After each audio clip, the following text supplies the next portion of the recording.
दोस्तों, जीवन में हर व्यक्ति सफल बनना चाहता है। सफल बनने के लिए हर व्यक्ति का अपना एक लक्ष्य पहले से ही निर्धारित होता है और वह उसी लक्ष्य के अनुरूप कार्य करता है। लेकिन कई बार ऐसा होता है कि आप जो बनना चाहते हैं वैसा नहीं बन पाते हैं।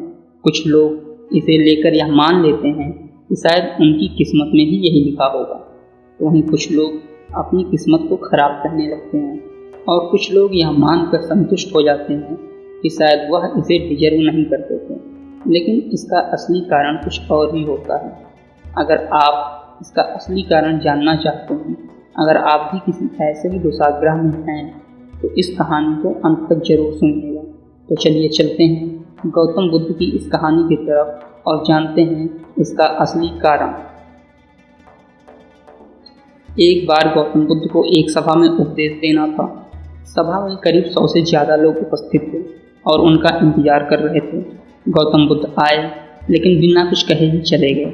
बुद्ध का ऐसा व्यवहार देख सभी हैरान रह गए, लेकिन किसी ने उनसे कुछ कहा नहीं। अगले दिन फिर से सभा का आयोजन हुआ, लेकिन आज सभा में उपस्थित लोगों की संख्या घटकर 80 हो गई। आज भी बुद्ध ने ऐसा ही किया। वे सभा में आए, लेकिन बिना कुछ बोले चले गए। आज भी लोग हैरान हुए, लेकिन बुद्ध से किसी ने कुछ नहीं कहा। अगले दिन फिर से सभा का आयोजन हुआ और लोगों की संख्या घटकर 50 हो गई। बुद्ध सब फिर से सभा में आए और बिना कुछ बोले ही चले गए। आज भी बुद्ध से किसी ने कोई प्रश्न नहीं किया। अगले दिन फिर से सभा का आयोजन हुआ और इस बार लोगों की संख्या केवल 30 थी। आज भी बुद्ध आए, मुस्कुराए और बिना कुछ बोले ही चले गए। आप कहानी को सुनते हुए इरिटेट हो गए होंगे और सोच रहे होंगे कि आखिर बुद्ध को कुछ बोलना नहीं था तो बार बार सभा का आयोजन क्यों हो रहा था।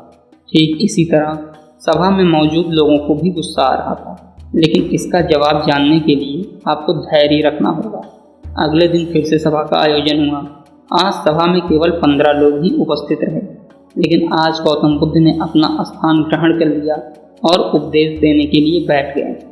बुद्ध ने जिन 15 लोगों को उपदेश दिया वे उनके अनुयायी बन गए और इन लोगों ने आगे चलकर बुद्ध के ज्ञान को अलग अलग दिशाओं में फैलाया। एक बार इन लोगों ने बुद्ध से प्रश्न किया, सभा का आयोजन होने के बावजूद भी क्यों कई दिनों तक बिना बोले ही चले जाते थे।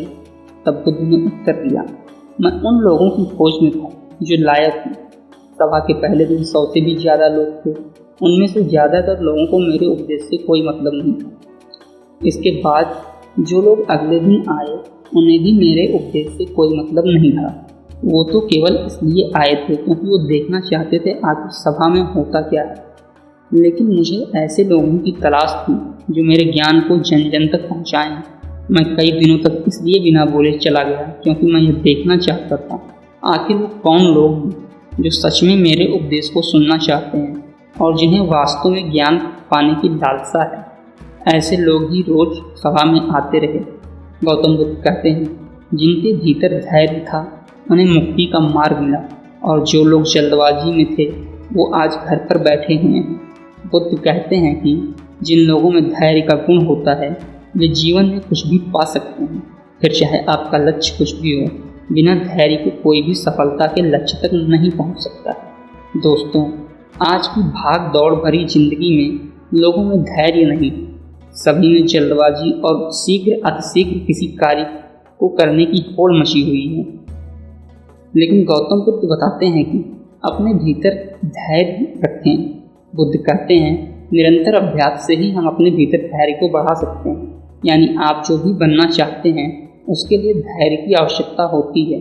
अतः आप भी अपने निर्धारित लक्ष्य को पाने के लिए अपने अंदर धैर्य बनाए रखें और अपने निर्धारित लक्ष्य की तरफ कड़ी मेहनत के साथ आगे बढ़ते रहें। आपको निश्चित ही सफलता मिलेगी।